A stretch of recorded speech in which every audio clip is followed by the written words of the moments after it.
Hello, and welcome to this episode of Superhero Ethics. Friends, you know we love to talk about villains, and one of the all-time granddaddy of them all is Count Dracula. He has been a villain and a part of the horror genre and a lot of the vampire genre and things like that since the late 1800s when Bram Stoker wrote his famous novel. And if you were of my generation, then then the Francis Ford Coppola version of his movie, Bram Stoker's Dracula, was probably a big part of your childhood. He may have appeared as a special guest star on Buffy, where he was a celebrity to the kids of Sunnydale. And now there's a new movie out, and I am here with a couple of my favorite people to talk about it and to talk about who this character is, why he's seen in different ways, and why that matters to us ethically. And I'm here with AK Ahab, who is a I guess kind of I think of you just an expert in kind of 19th century literature and things like this. You've certainly been great talking to me about Moby Dick and other things like that. And so I know when I talk to you about Dracula, your eyes kind of lit up. So talk a little bit about your background with the book, with the story, and things like that.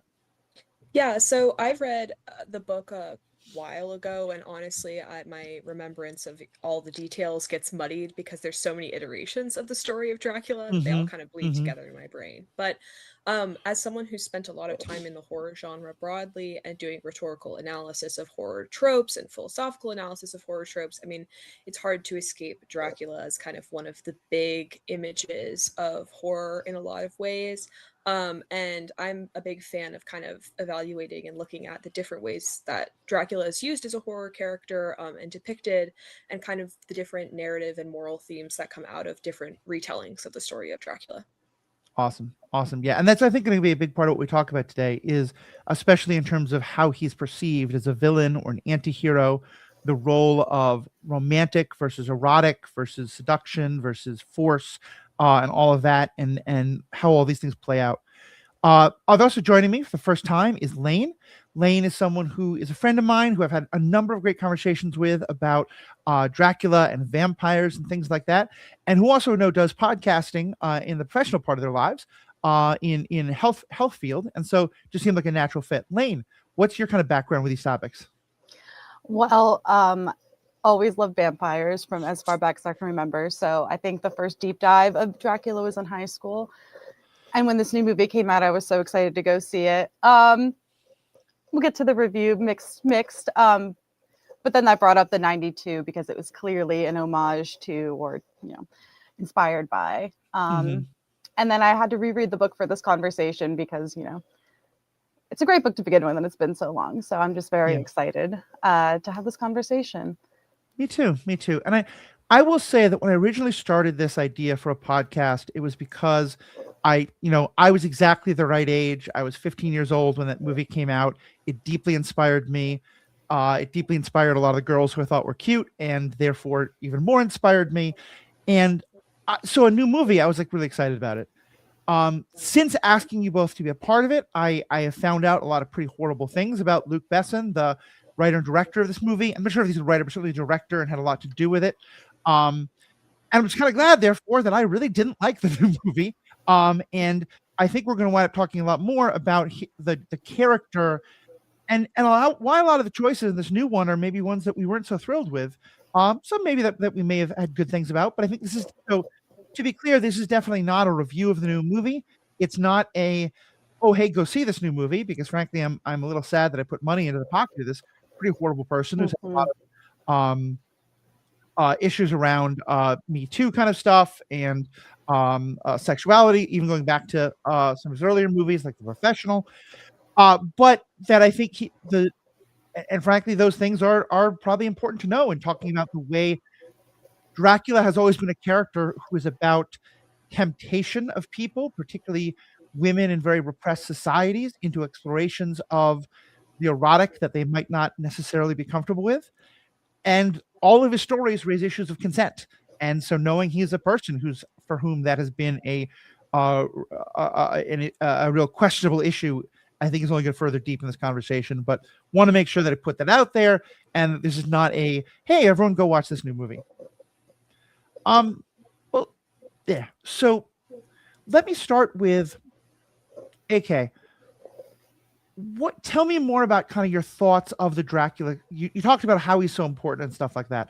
Talk a little bit more about why and kind of what you see as the tropes that the Dracula story, both in the original novel, to what extent you remember it, but also just, as you said, he is one of the most iterated characters out there in everything from the kind of seminal, some of the most sort of, not just the Bram Stoker one, but movies from the 30s, Bela Lugosi playing him, to him being a character on Buffy, to him being a character who shows up, I think he's in Supernatural at some point, to having the Count Dracula serial. He's just an incredibly ubiquitous character.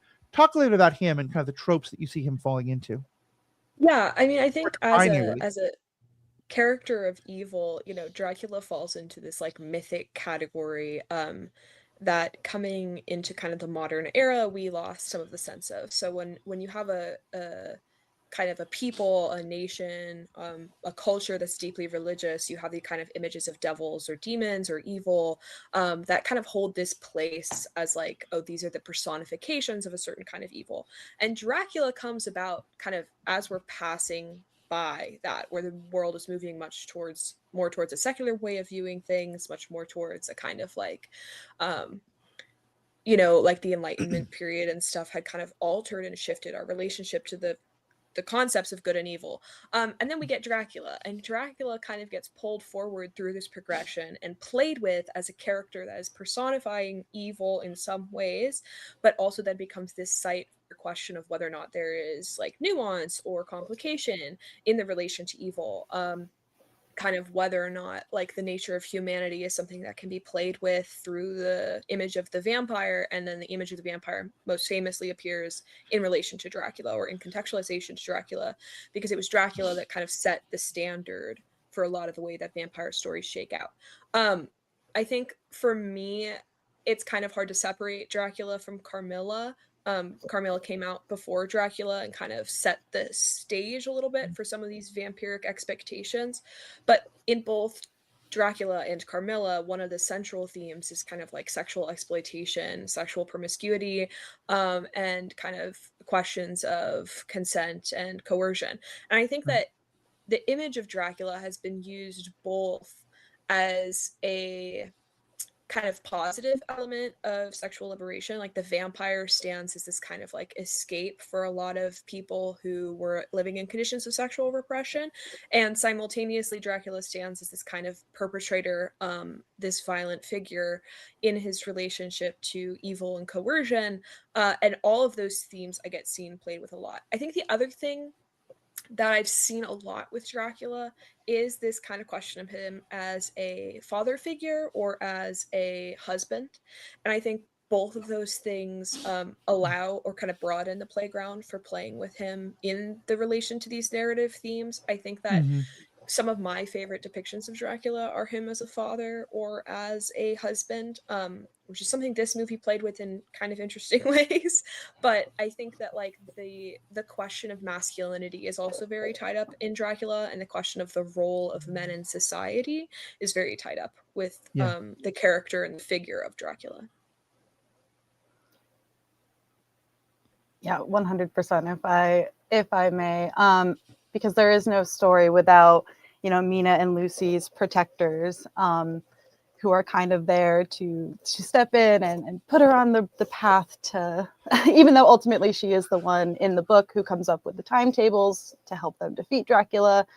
In the 92, she, spoiler alert, gets the final blow in. And I think what made me sad about this most recent movie is it took what little freedom Mina had and like nuance and really just sidestepped that and said, you're just this tragic character, you have no agency, which, even looking at a book from like Victorian times where women are still repressed, it was a step ahead in terms of Mina being smart and useful. Yeah, and whereas like in the new movie, she's literally on the other side of the door while Dracula is making his decision, whereas in the book she's much more involved, and as you said, in the movie she's literally part of the driving the sword into him, although to some extent it's an act of loving mercy, and we can get into that, but she has agency in a way that the new movie takes away. And I want to, AK, there's a lot of stuff about how you framed that I want to get into, starting just with what you said about kind of how there's a lot in this story that's about, you know, enlightenment and scientific revolution, and starting to see like, well, we're putting aside those superstitions of the past. And that particularly when the novel is written and even when the 1992 movie comes out, a lot of that is framed in this very East versus West kind of way. With a lot of, I think we can see now, is kind of Orientalism. And even though it's set in Europe, it's set like in the very eastern parts of Eastern Europe, lands that had been conquered by the Ottomans at some point, and where a key part of the story is the defeat of the Ottomans, and seen certainly by the people of 1890s London, when Stoker is writing, where the book is originally set, as very much exotified and othered and things like that. And so it is very much this idea of these scientific, people wrestling with the superstitious nature of the Dracula story. Yeah, I think as I'm Christian, but I follow kind of an Eastern Christian religion and tradition, coming out of, like what is modern day Turkey and Palestine. So I think that there's a really interesting divide that happens in the kind of spiritual questions happening coming into Enlightenment, because you have the entire Western world following kind of a Western Christian tradition that sets aside the question of evil in like a personified way. And then you have the East, which even in its Christian tradition hangs on very tightly to the notion that like, no, like the devil could show up at your door. Like that's a possibility. That's a real tangible possibility. And I think, Dracula posits that question to the Western world, whether scientists or Christians alike, of like, what do you do if evil is standing in front of you? How do you recognize it? How do you engage with it? Which, whether or not you want to believe that that's some supernatural thing or just a really bad person standing in front of you, I think the question stands, and Dracula really becomes the figure that embodies that. Right. No, I think it's really true. And I'm reaching back to church history courses that I took more than 22 years ago in grad school. But, even going back to the original split between the Eastern and the Western Roman churches, that with the Eastern one being in Byzantium and in Greece and Turkey, was now Greece and Turkey and the like. And a part of that split was over iconography. And, and then later, of course, with Catholic and Protestant splitting again, where a lot of it again is about the superstitious, the what I, in the very Protestant tradition I was brought up in, referred to as the smells and bells, of like those weird kind of almost pagany Catholics or Eastern, Orthodox and stuff like that. And so you're right. And having that, because it feels like such an essential part of this story. And I also really like how you talk about it in terms of evil, because I think this is where, for me, the story really gets very interesting, is this question of what is the role that Dracula plays. And we're kind of looking at these three different versions for the most part, with a lot of others scattered in. Here's my off the cuff understanding of it, and tell me if you two agree with it. First of all, and we'll get into this a bit later, the story is set in a time of incredible cultural repression, and particularly of, this is when a glimpse of ankle was seen as shocking. You literally had to cover the legs of pianos, because you weren't supposed to look at, piano legs. Victorian England, late Victorian England. And so in the story, we with modern eyes do read it as a critique of that repression and a critique of the sexual repression, especially of women, but it's not in what we think of today as a very modern context of like, oh, women's sexual liberation would be great. It's more, well, if you repress it so much, then it's going to explode and be uncontrolled. So it should be like a little bit repressed, but not quite as much as it is today. Fast forward to the 90s and Francis Ford Coppola doing Bram Stoker's, and now Dracula is this very sexy, very tempting. Yes, we should probably not actually be tempted into eating babies and abandoning your husband evil, but it's really kind of hot and we can enjoy it. And wouldn't it be great if women were able to fully sexually explore and be open in a way that would have, I think, horrified Bram Stoker? Then flash forward to this movie, where it feels like the erotic, first of all, it's shifted to France instead of England.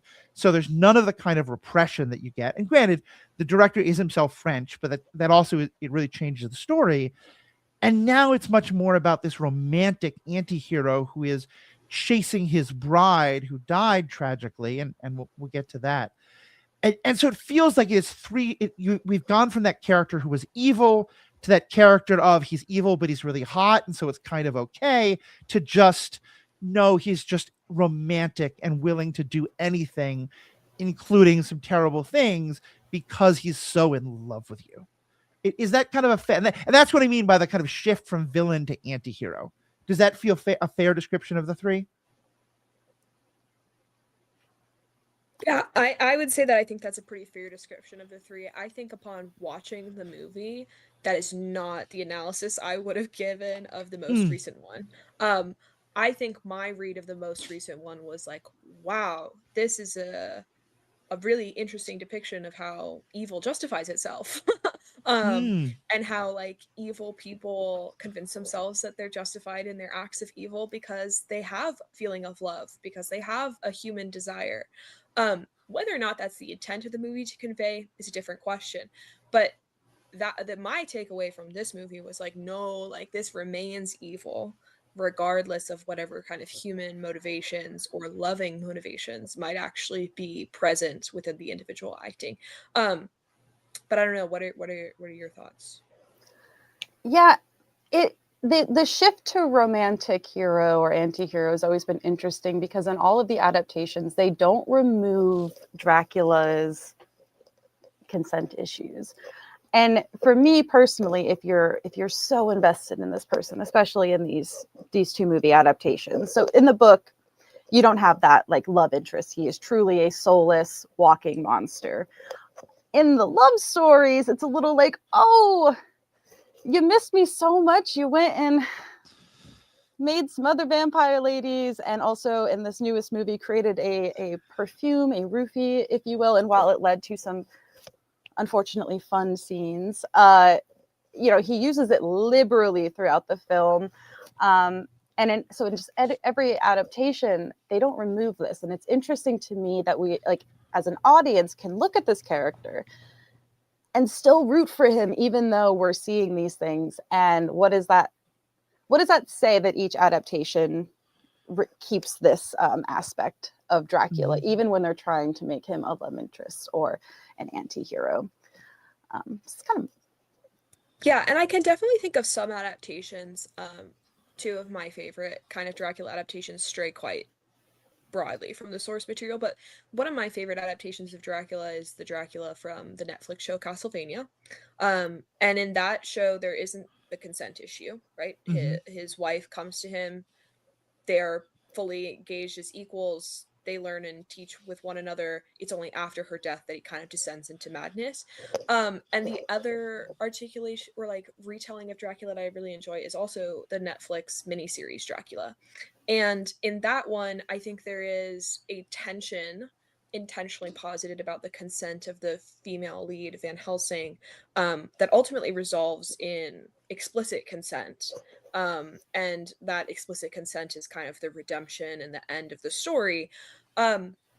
Whereas this narrative doesn't do that. And so for me, I just can't read this as an I cannot read I won't ever read a rapist as an anti-hero. It's just not going to happen. I can read a rapist as incredibly sympathetic, because I think that part of the way that rape culture perpetuates itself is by claiming that rapists are only ever these evil monsters who lurk in corners and not sympathetic humans. But right. I think that the fact that he's so willing and able and ready to enact violence against women's autonomy, particularly when we see this version of Dracula like be incredibly remorseful and skeptical about committing violence against other men, but none of that hesitation in regards to committing violence against women.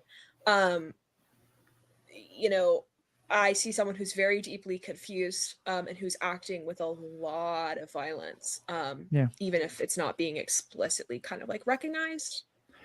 I love that analysis, and I think that really gets like, because for me, when I say that, I definitely think that everything you're saying is true, and that it would be giving this director, even before we knew anything about him, way too much credit to think that's intentional, unfortunately. Because my point is, I think that Bassan sees him as an anti-hero and is trying to present him. And honestly, that was one of the things I most didn't like about the movie, is it felt like, no, he's not. And as you said, the perfume that he uses, that is quite literally a mind control drug, that we almost never see the effects of it on men, but we see the effects of it on women throwing themselves at him sexually, which is quite literally a non-consensual sex, it's quite literally rape. And then, as you said, the violence that comes out of that, and it feels like it completely misses the point of the story. That we've even like in the Bram Stoker, they're all Bram Stoker, but in the Coppola movie, and in some of the other things we've talked about, it's still that kind of like, we remember that he's a villain, we remember he's evil, he's very tempting, and that's part of the point. And yes, maybe if repression wasn't so bad, temptation wouldn't be so tempting, and that's a good reason to stop being so damn repressed. But you're right. I think the way he is framed there, it's why it's so wrong, because I think you're right. We can still see it as there's no lack of consent here. And that to me feels very tied into, Lane, what you were saying about how in the new version, she, like the female lead, Mina, gets less and less agency till we get in here that she just has none. Because again, that's at least in the book, she is expressing her consent. She is tempted, but she has some agency in how she responds to the temptation. I also think here's a really good time to talk about the character of Lucy, who's her best in the book and in the movie. She is Mina's best friend, a very flirty, very kind of like having fun, having a lot of suitors. There's a whole great thing, though, that like the 3 suitors of hers are all best friends. And I'm sure there's a lot of fan fiction about how those 3 suitors all kiss to make themselves feel better about things. But like, there's no toxic masculinity among the 3 of them in either the movie or the book, which is just great. Well, not towards each other about being suitors. There's some of it in other ways. But and so in the book, there's this Lucy character who becomes a vampire and becomes very sexualized and becomes, evil. But we see first that she is much more innocent, and then she is seduced and in some versions tempted, in some versions quite literally coerced by this wolf monster. Although, monster fuckers have their own fun with that, but I think the question of her consent in it is pretty clear that it's not there. Compare that though to what is the name of the character of the redheaded vampire in the new one? It's like Lucy. It's like, is it not Lucy? I thought it was something similar. Maybe it is still Lucy. It might not be it, but in my head, it's always going to be Lucy. It's the Well, the point of this though was that we meet her first as a vampire, as a character who is very sexual and trying to use her sexual power over the men around her, and only later find out that she was non-consensually turned into this. For me, that feels really specific. That feels very problematic in that kind of like, at least the Lucy figure, we know that everything she becomes is because she was forced into this. It felt wrong to me that in this one, and kind of going more to this whole thing about like how little consent matters in this new version, that she is like, we only see her as this and then later realize, oh wait, no, this is not who she is necessarily naturally. This is what she was forced into being. My read of Lucy in the book specifically was, while she is fun, she technically was more, tight or religious in general, except when, with her gal pal. So there was a little bit more of, the white knights coming in. She is a pure soul and turning into that monster. And I don't know if I read the book as her making that choice, because there is a lot of her being quite upset that these things are happening. And the new one, just completely removes any of that. She's quite snide when we meet her, and then very quickly really enjoys, it seems like, being a vampire. And I do think it's interesting that she comes from, I would assume, of the Versailles Palace, which in and itself is just an interesting dichotomy of being really repressed, but also incredibly libertine. Yes, exactly. Yeah. Oh, and to be clear, I don't think she's making any of that choices. I think she's kind of like she's a little bit more, she's willing to giggle with her girlfriend about sexuality, Okay, yeah. but she's never going to like do anything before marriage. I mean, she's still very chaste. Whereas in this new version, she's basically a wingman for Dracula. Yeah, I think I maybe gonna push back about the reading of the new one. And again, I don't think this was the director's intent based on what we know about him, but I think he's kind of striking at something that for me was really, really actually I think revolutionary in the depiction of the way that okay, so let me back up. So in the scene where we see her be turned into a vampire, we see a number of different women kind of transformed into vampires, and their facial expressions reflect some of the kind of most contemporarily understood psychological responses to rape. We see some people fight, we see some people freeze, we see some people kind of like like start to struggle but then stop. We see a broad range of responses, and this particular character's response is to kind of like lean into it, which is not an uncommon response to assault, because bodies react, and also because sometimes you just want to get something over with. My read of this character, particularly in relation to Mina and with Dracula, is as a little bit of a pimp. Yep. And I think there are a lot of contexts in the real world where women who are the victims of violence, who are the perpetual victims of abuse, become collaborators with their abusers to deflect that abuse onto another subject. And so when this vampire brings Mina into the apartment with Dracula, and it's like, and Mina's like, it's improper for us to be alone with a man. And she's like, don't worry, I won't leave your side. She then immediately leaves the room, not less than a half a second later, which, vampire or not, I think that's like a decision. Like the outward loyalty to the woman is overridden by kind of this desire to appease the man, to escape his control or clutches. And I think and maybe it's entirely possible that I'm reading it this way because of my own personal experiences, but for me, I think that was actually very valuable in the way of saying that victims of violence are not excused from their responsibility to prevent further violence from happening to others. And that this character in this instance plays a very interesting role of being both a victim and a perpetrator simultaneously, that I don't think is often explored in rape narratives. It's so interesting because I had it's a parallel thought, which now, of course, is immediately out of my brain. Can you repeat your last sentence? Yeah, my last sentence was that we have a character who's a victim and a perpetrator simultaneously, which is not often something we get to explore within the context of rape narratives.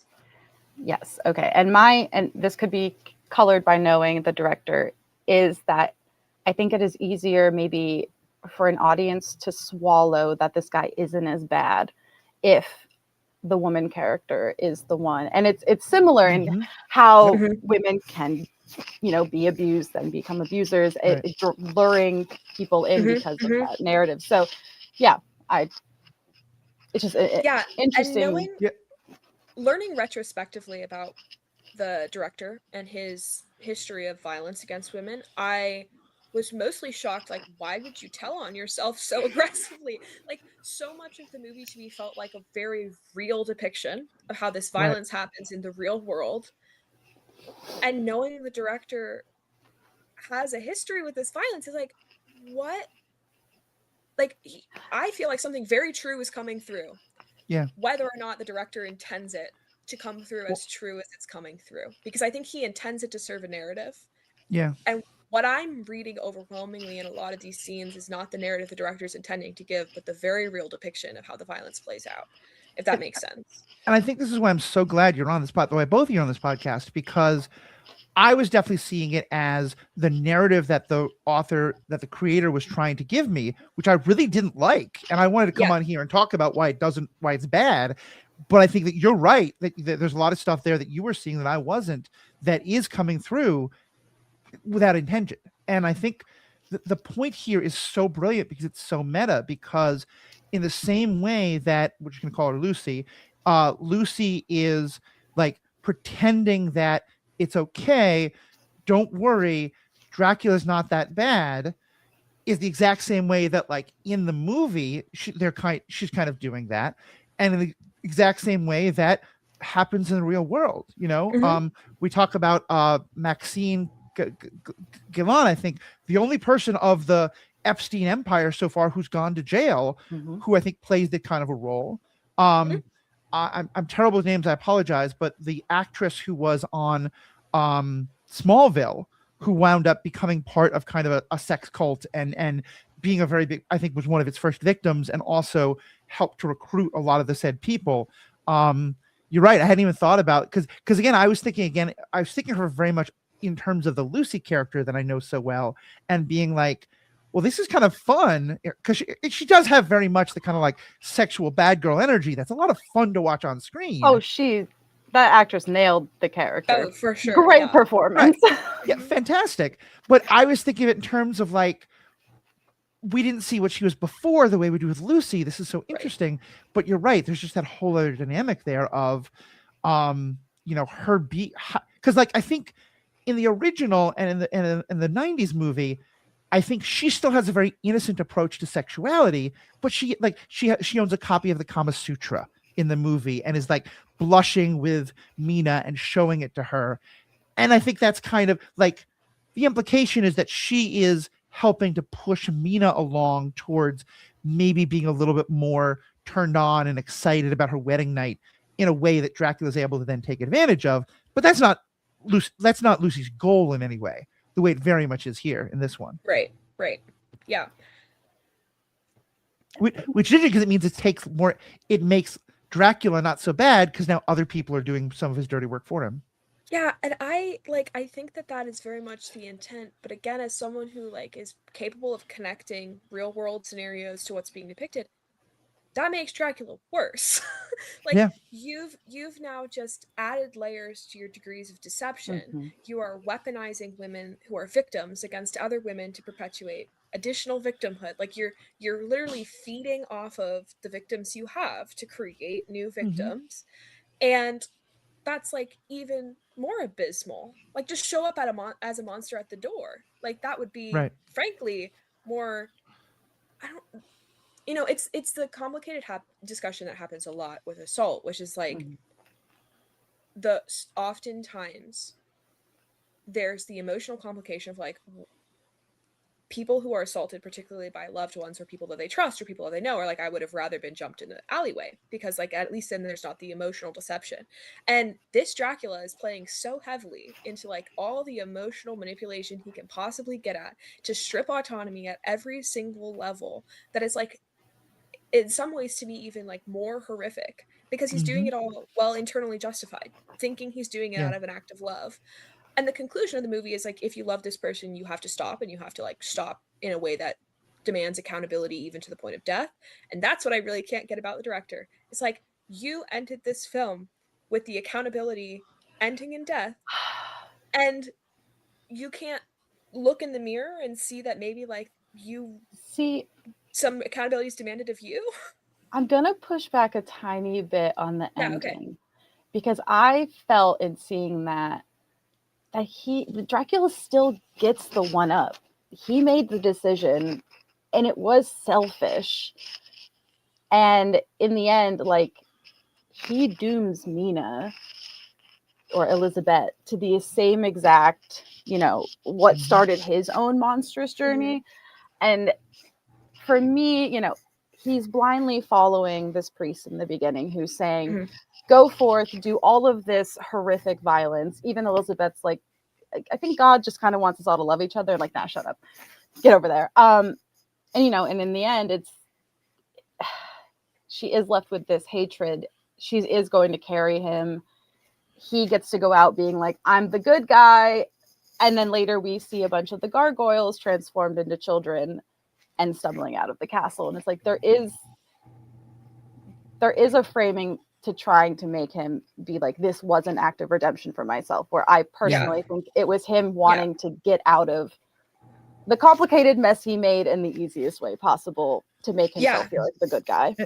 That to me feels good. Go ahead. That feels so vital because, and I want to get into the backstory of it in a bit, but like one of the key ideas that Francis Ford Coppola's version first created, but has now become a very common part of the Dracula story, as well as this is just the evolution of villains in general, is we like villains to have a sympathetic backstory that no one cared about when Bram Stoker was writing. And so there's this idea that he lost his love tragically and he's angry at God because of it. I want to get more into those details in a bit, but that and that in his mind, Mina is the reborn version of that. And in both movies, there's some extent to which there's some truth to it. But I feel like in the Coppola version, as you said, Elisabetta is the version that is the reincarnation. Mina gets to choose, is she Elisabetta or is she Mina? And in the end, she chooses I am Mina, and therefore is part of killing Dracula, even if she does it in a like I'm setting you free way. Whereas I think you're right that in this version, she's stuck now as Elisabetta. She's on the other side of that door. Yep. She doesn't even get to see his redemption. And the part of her that loved Jonathan and all that is just gone. So she's just left, which honestly is a very apt metaphor, which again, I don't think is intentional, but she's left in this crumbling ruin alone. Yeah. And I wish there was a shot after of her rebuilding or having learned a lesson or, something. Yeah. That's just wishful thinking. I think that for me, a lot of the way I'm reading the morality of the end is in relation to this like priest character who's following Dracula, right? Mhm. Because he starts off by saying like this is a scientific process. This is something that needs to be scientifically understood. But where he comes down to in the end is like you're responsible for your actions. You have to take accountability for your actions. And so I see Dracula not I can understand the read that he gets the one up. And I would argue even that the intention is the read that he gets the one up. But when I was watching the movie, my perception was not that he got the one up. My perception was, in a very maybe even radical restorative justice sense, the onus of a perpetrator, the responsibility for reconciliation is on the perpetrator. It is only the perpetrator who can make the decision to stop being a perpetrator and to hold themselves accountable. We know based on the history of punitive justice that it does not work. We know that there is no world in which reconciliation happens absent the perpetrator choosing for themselves to acknowledge the harm that they have done. And so I almost found like his participation in his death to be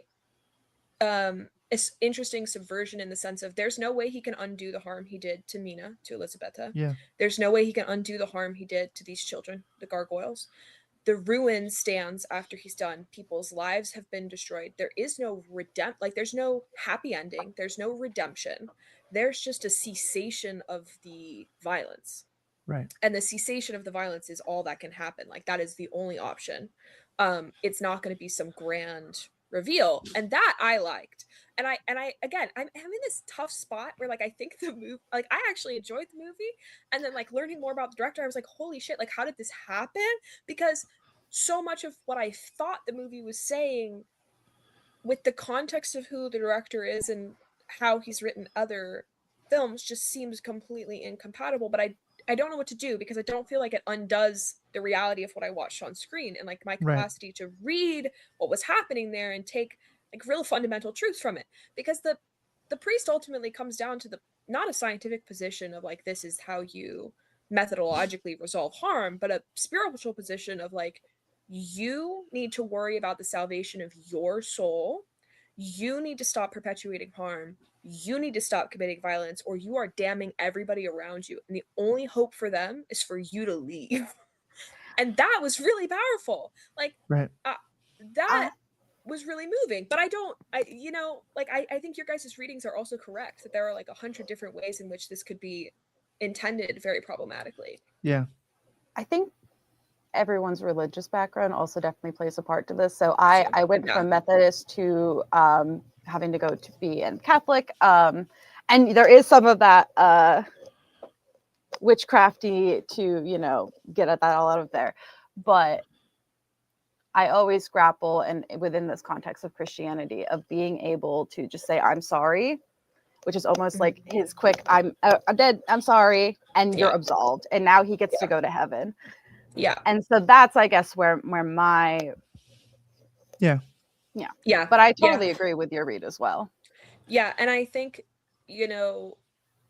part of the skirting of the responsibility after the I'm sorry with Dracula does get to come from the fact that he's like an immortal non-human being, right? Like when a human says I'm sorry, they have to act in accordance to that apology, and they have to actually work to hold themselves accountable, to reconcile, to create conditions of peace.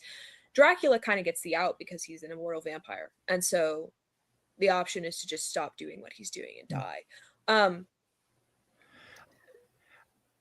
So I think for me, part of where I struggle with this, and I think we're going to segue into the backstory, but I want to talk about is Dracula's use of violence in this new one, especially because it's part of where, and this is a problem I have a lot of times with anti-heroes. In a lot of ways, I kind of see this version of Dracula the way I see some of the more problematic versions of the Punisher, in that it feels like, because I do think that Luc Besson wants him to be an anti-hero, and one of the things that anti-heroes get to do is have really badass violent scenes.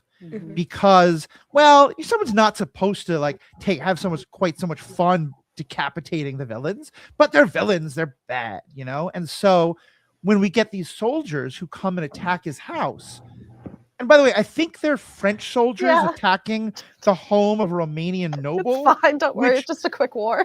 It is an act of war that is causes belly, but we're not even going to get into that. There's a lot with of cannons too. That's cannons. Crazier. They drag those all the way from France. Minutes. With cannons while their soldiers are in the building. But and this is kind of more the superhero ethicsy ideas. I loved the Netflix Daredevil, and one of the best scenes of that show was the hallway scene, where Matt Murdock goes down a hallway fighting villains and doing incredible things, and it's all one shot. And now it's become a bit of a trope. And Darth Vader got to have his hallway scene in Rogue One. And a lot of heroes and anti-heroes and villains have gotten a hallway scene. And you know who didn't need a hallway scene? Count Dracula. But he gets one. There's a hallway, and there's like 15 soldiers, and he just fights them all with knives. And I was like, you don't understand this character at all. No. And I think part of it is what they're trying to do is show that, like, yes, he's fighting for the wrong reasons, so he's hurting Nina and he's hurting maybe Lucy, but we're not supposed to care about the soldiers he's killing. We're not supposed to care about all those women, all the nuns who he did terrible things to, and all the other people, because, well, it's all for romance, so it's all okay. And I really hated all of that. And this is where I think I want to get into this question of the backstory that he gets, because I feel like there's a real middle ground that I love villain characters, and I want the middle ground, but because both extremes are bad. And what I mean by this is, like, you have your mustache twirling villains who are just like, I want ultimate power, mwahahaha. And that can be done well when it is kind of what I think it's in the book and what you were talking about, AK, of this is a malevolent force of evil. This is the devil. This is a demon. This is something beyond our scientific understanding. Or it can be just a badly written, he wants power because he wants power. And therefore, I love backstories. I love things that say, this is why he does what he does. The problem is, if you're too good at writing a backstory, all of a sudden it becomes a complete justification. And so the Francis Ford Coppola version, which I think I'm falling a little bit too much into Francis Ford Coppola good, Besson bad. I don't want to do that because there's a lot of problems with the 90s movie version. And frankly, if Coppola is on the Epstein list, I'm not going to at all be surprised. So I don't want to make it that way either. But in the 90s version, they gave him a backstory that was so powerful, especially to, my generation, which was really starting to be like, this religious stuff is kind of ridiculous. And fighting sexual, as it is still today, fighting sexual repression and fighting religious oppression are very much hand in glove. And so in that version, the story is that he goes off, he fights this war for the church. The church asks him to fight the horrible Muslim hordes, the Turkish hordes, and he is justified in doing any terrible thing because he's fighting in the name of the church. And that's based somewhat on truth. The actual person, Vlad the Impaler, was Vlad Dracul. He was the son of the dragon. And so this idea that that's who Count Dracula is, this person who's famous for being one of the greatest torturers in history, but was blessed by the church in doing it. In the Coppola version, the Turks do this dirty, underhanded thing, and they tell his wife, who loves him so dearly, Elisabetta, that he died in battle before he can get back to show her this isn't true. And so she kills herself. She commits suicide. And then when he gets back and says to the church, okay, I just did this wonderful thing for you, the church says, because she committed suicide, not only is your wife dead, but she can't go to heaven. She is forever damned. And he is just like, well, fuck it. You know, this whole church thing is nonsense. And in this incredibly over the top, very 1990s scene that I think somewhat of a younger generation told me was too over the top. And no, this is perfect cinema. It's not. It's ridiculous. Whatever. He drives, somehow a sword penetrates a stone cross and blood comes from the cross. And he shouts that I damn God forever. And that's where he is. And to me, that's a really good version of you're doing terrible things because you're mad at the church, but dear God, your anger at the church is justified. I'm with you here. Fast forward to this version, he says to the priest, not the priest you were talking about, the German priest, but the Romanian priest who's with him, who says you have to go fight this army for God. He says, fine, but just keep my wife safe. Now, a key thing that the movie never addresses is the wife winds up getting kidnapped by the Turks. He goes after her. And as a part of trying to fight the Turks, while one of them is like standing directly in front of his wife, he hurls a sword at her. And guess what? The sword kills both of them. So now not only did his wife die in the war, his wife died because of his military skill. And I think this set me off just to not like the movie from the beginning, because it felt like, it's just my dead wife isn't resurrected for me, instead of the whole damning God because she's in hell thing. But also, I have to imagine there's supposed to be some idea that he feels personally guilty for the death of his wife, doesn't want to accept that, blames the church instead, and that's never addressed. So I'm kind of curious, how do you all feel about, does Dracula need a backstory? And if so, which of these do you prefer? Go ahead if you have thoughts. So I actually had to go back after the movie and was like, wait, was that his own sword, or was it the guy? Did he stab her and fall down? I do think it was his own sword, and it is a shame that it wasn't addressed. I also just want to quickly address the fact that she very easily, having two hands, could have reached down, undone the trap, and maybe also continued to move. It wouldn't be great, but it certainly would have been a possibility. So again, just waiting to be rescued, and how ironic that he kills her. If we're personally think that I like the idea that Dracula doesn't have this solid backstory, that he is evil personally. Mm-hmm. But that again plays into how lives are viewed through the Dracula versus soul, how you can be corrupted while making the right decisions. And I don't know if any of that was on purpose in this recent film. Yeah. I again have the question of what was intentional and what am I just picking up on? Because I think when I saw that he killed her with his own sword, I was like, he's the hypocrite. We're setting that up from the beginning. We're showing everybody that all this violence he's doing is not at all justified, because the violence was at his own hands to begin with.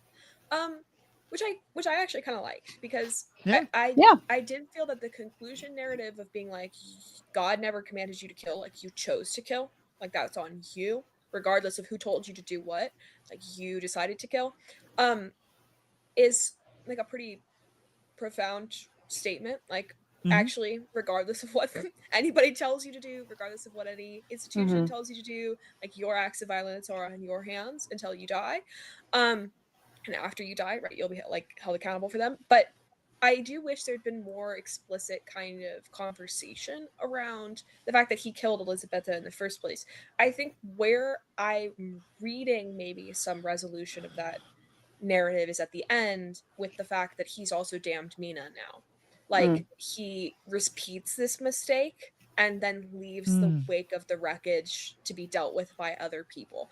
And I don't think the director has the forethought to like highlight that, but I do see it there, like lurking in the narrative, as a kind of essential part of how evil justifies itself under its own conditions and justifications of evil that are nonsensical. And one of the things that I was reminded about a lot watching this was like the banality of evil, which is a concept talked about by Hannah Arendt, that like people think they're reacting, and in their assumption that they're just reacting to certain causes, or in their assumption that they're just, you know, helping life chug along, their actions are morally neutral, when it is really those small actions that compound over time to generate an evil that feels deeply, deeply personally justified. Watching this movie also with the knowledge of the director, I'm like, oh, this is an attempt to like make sympathetic or make justified or make obvious like the conditions under which these things happen, but I feel like it turns itself back on itself and says like, actually, at the end of the day, no, like you are just responsible for this violence you commit. It cannot be justified. There is no justification. It doesn't matter what cause you think you're fighting for. What you're doing is only leading to the death and the victimization of other people. Yeah. No, I think that's really fair. And I'm wrestling with this because I want to defend the Coppola version. I don't know how much that's because I have a legit defense of it, and how much it's because I imprinted on it like a baby duck when I was 15, and therefore I just see it as like the grand high thing. I think what I'll say is, first I want to push back on the idea of the violence always being on your hands, because I think there's an element to which that's very true. But I also think that, like, you know, when I look at like, you know, the horrible things that happen in war, I ask myself, is it the 18-year-old who's told that he's going to be shot unless he goes and does these things? Or is it the captain who's ordering him? Or is it the general? Or is it the dictator who's ordering the general? You know, and Dracula's in a weird position because he's not a foot soldier. He is a count. Right. He's the military political leader of this part of the world, of Transylvania or whatever it is.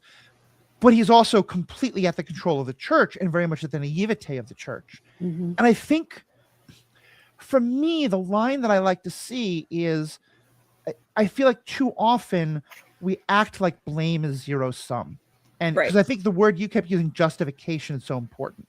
Right. I think a tragic backstory, if it's used to explain, becomes important, because then we can say, how do we prevent someone else from being perhaps pushed, perhaps guided into a path where they make terrible choices? But it can never be used to justify the terrible choice. You know? And I think that's for me, it feels like the Stoker the Coppola version kind of gets this point of, this can help you understand that the horrible hypocrisy of the church and its involvement in this war can allow someone like Dracula to turn his back on all of that. But that also doesn't make it okay. You know? In the way that I think Besson is definitely trying to say, he just loves so much. Doesn't that make it okay?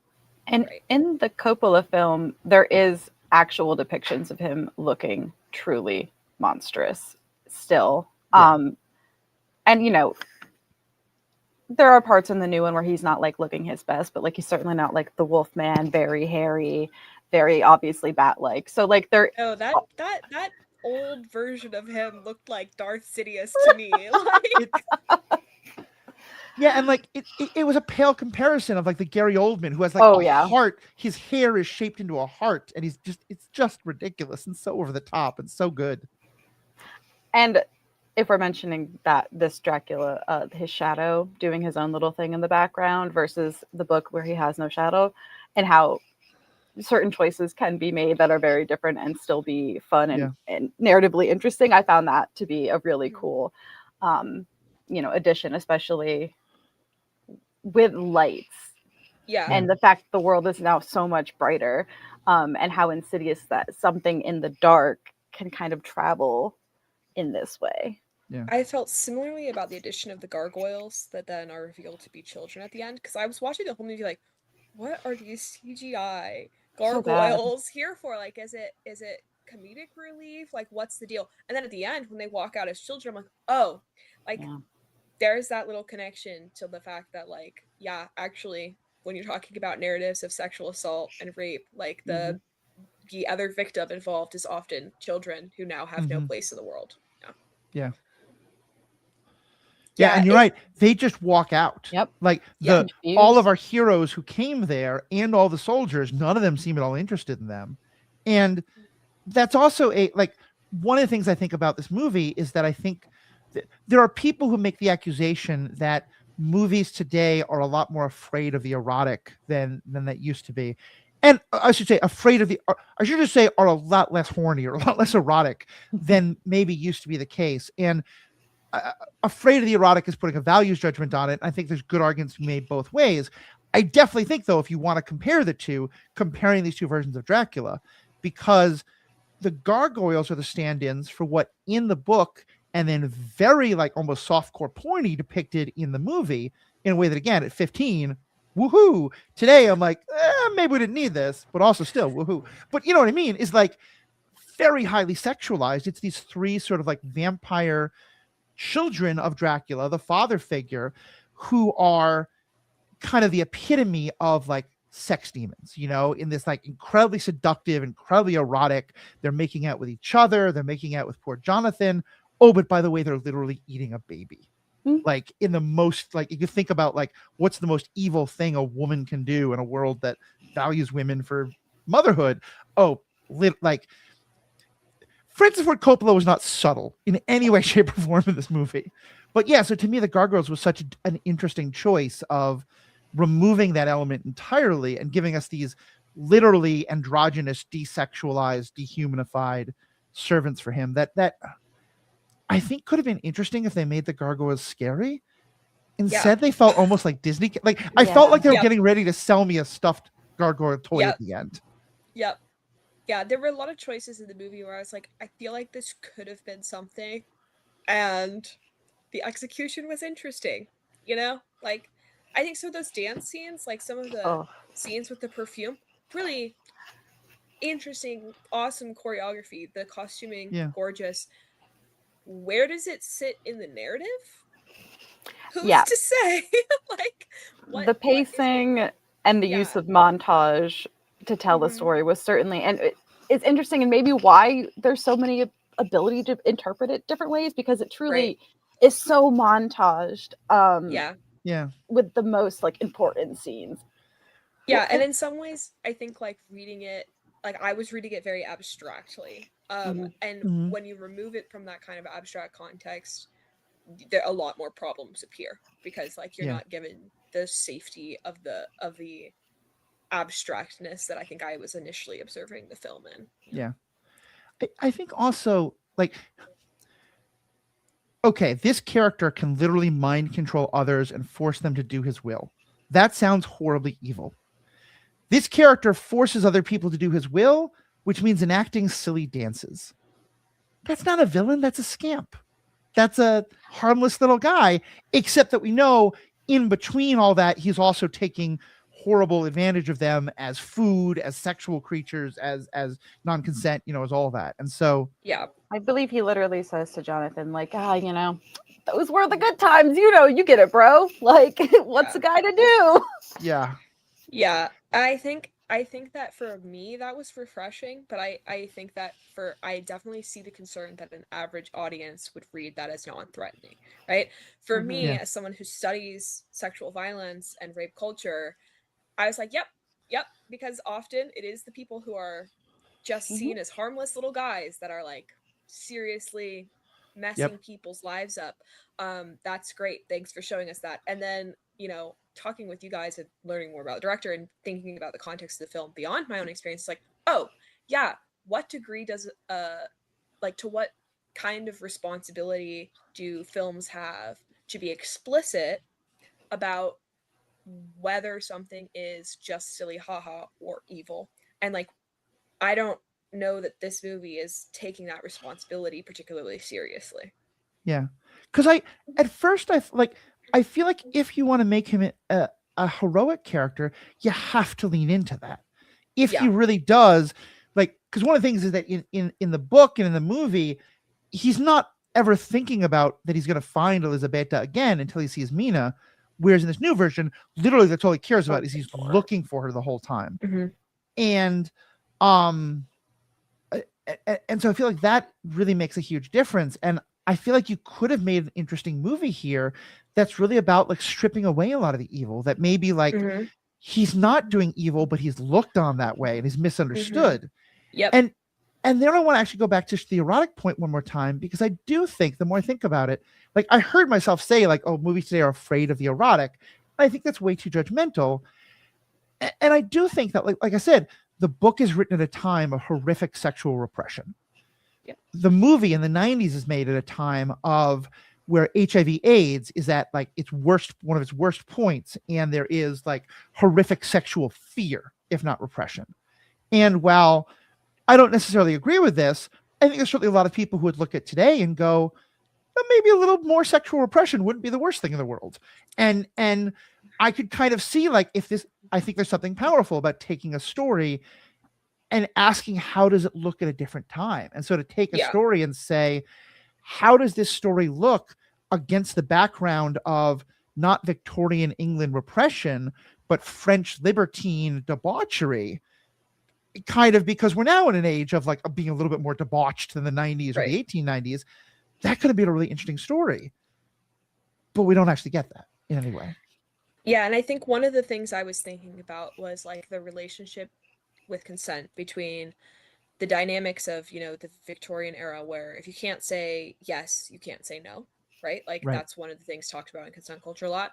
And I was kind of wondering if where the movie was going to go was with the narrative of, if the culture is so predisposed to saying yes, how do people learn or become capable of saying no? And like that's a conversation that I know happens sometimes in regard to like particularly sex positive cultures, where it's not necessarily that more sexual repression is required, but rather that in cultures that are overtly sex positive, the warning or the kind of deliberation about when and how and why to say no gets missed.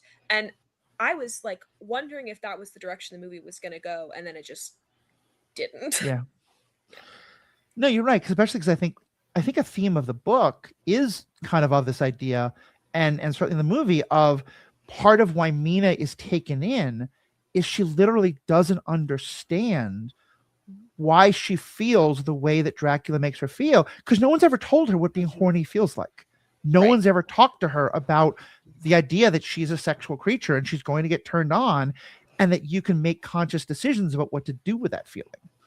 Right. And I think both the book and the original movie, not the original, but the 90s movie, are really about, they show that idea of her being out of control because she's never had to, she's never been told what to, she never even knows what the question that you can say yes to is. Right. Yep. We've gone about an hour. I think there's a lot more we could talk about, but is there any other kind of one or more topics or points that either of you want to bring up? I think my last point is, in rereading the book that was written so long ago, there are unfortunately a lot of similarities that I am seeing today, which is why in part I love reading older literature.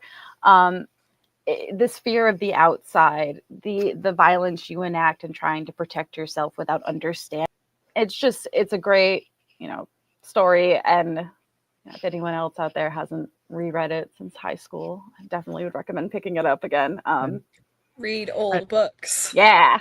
And I'll say, just as a plug, I think literally reading them is great. But if you're the sort of person like me who a lot of times is doing chores, and an audiobook is great, there is a pretty much free or very cheap version where, because the book is a series of letters back and forth, they have different narrators. Alan Cummings, one of the main narrators, and some of the other are great. And my personal favorite, Van Helsing, is narrated by Tim Curry. And so it's just a phenomenal voice cast and a very well-produced audiobook. I'm almost positive it's on Libby, your library app. Yeah. I did, and when I say read, I also listened to the Yeah. to that audiobook. I'll also add that like my favorite hack, because sometimes reading, like physically reading, is so much work, but I also have auditory problems. It's like I'll Do you put read it on while 2.0? listening. Oh, Yeah, I do. But I will also listen to it while I read it, so like I can mark things or like double check things. Like, because it's like reading with subtitles on, you know? Yeah, I was gonna say it's it exactly literally is. Yeah. Yeah. I think a last point I want to make, and AK ask for you, that Lane, actually you had pointed out to me as we were, because we were both kind of reading at the same time and talking about this, is that one thing I'll say that the newer movie avoids that I appreciate is that this is set in Romania, and that is the area that a lot of the Romani people come from, or at least were from for a significant portion of time. And in the book and in the movie, that is not treated very well. The G word slur is what's used, which I do think if you wanted to include like that, those people, like you'd get into, like, of course English people would use that word at that time, but like it's not just the word as problematic as we also know the word to be today. It's, they are literally treated as kind of like, oh, of course they would just be the mindless servants of Count Dracula, not because he controls them, but that's just the kind of people they are. And while the Coppola version is a lot less of an action movie, there is a big like horses chasing a carriage movie where Romani people are just killed by almost a dozen with no moral compunction of them being anything but Dracula's servants. So I don't think Bassan was trying to make a big moral statement by not including that, as much as just recognized it's just one of those things that can get you in trouble if you do it today. But it is nice that at least it wasn't there. Yeah. Which I think was the point that I was, in a roundabout way making in the fear of the outsiders and how we view them. Very much so. In today. Yeah, very much so. And the whole thing about the mysterious East and all that. AK, any last things you wanted to bring up? No, I think that's, Cool. All right. Well, thank you both so much. I know both of you are active in terms of writing or podcasting. Lane, let's start with you. Wait, what? Sorry. Lane, let's start with you. Tell people about kind of, I know it's more of a professional than a personal interest, but you do have a weekly podcast. Where can people find that, or any other places you want to highlight for people to find your thoughts and stuff like that? Okay, then if we're going to talk about my work podcast, my real final statement is, did you know that your kidneys filter about 50 gallons of blood a day? So they truly are the heroes of the story. But I host Hot Topics in Kidney Health. You can find us wherever you listen to your podcasts. We talk about a lot of the cool new things coming in kidney technology and the different stories that people go through on their journeys. I'm just going to say, I think that is a great title for a podcast, but at a time where we're talking especially to people who were big lovers of Dracula and goth in the 90s and 2000s, using the words hot topics in like those two words are going to set something off. But anyway, yes. I'm sorry, Al. You can't go to the podcast and find band t-shirts and silver chains and stuff like that, but Hot Topics in Kidney Health, great podcast, if that is something you're interested in. AK, what about yourself? Yeah, I'm on let's see. I'm on TikTok at Iron Kingdom Adventures and on Instagram at Iron Kingdom Adventures, and then I'm also on Twitter at AK Maiden. Yeah. And AK is someone who I love being on TikTok, in part because probably like a third of the guests I've gotten have been people where I like their TikToks, they like mine, and eventually I was like, hey, you have great thoughts, let me get you on the podcast. So AK, I think this is like your 5th or 6th. You're becoming one of our most popular guests. So I love it. It's great every time. Yeah. Awesome. Well, thank you both so much. On behalf of myself, two of you, everyone, thank you for listening. Let us know what you think. All the ways to send us your questions, thoughts, and all that are in the show notes. On behalf of myself and all three of us, may the force be with you. Thanks, Al. And we're out.